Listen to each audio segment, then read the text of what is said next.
Hello everyone, आज हम juice checking के बारे में बात करेंगे। The term juice checking was first coined in 2011.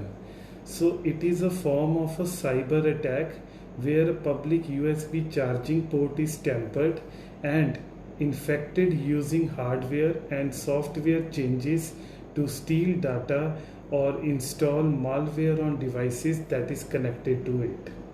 So the attack that is used by hackers to steal users' password, credit card information, addresses, and other sensitive data that is stored on the device.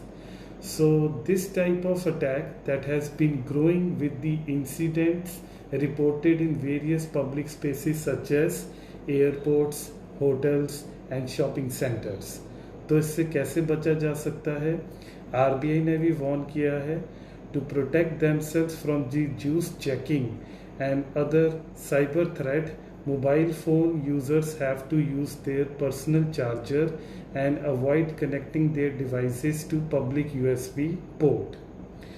RBI advisory shares best practices like avoiding financial transactions using public Wi-Fi and using VPN services to encrypt data, and update your software for better protection against emerging technical threats.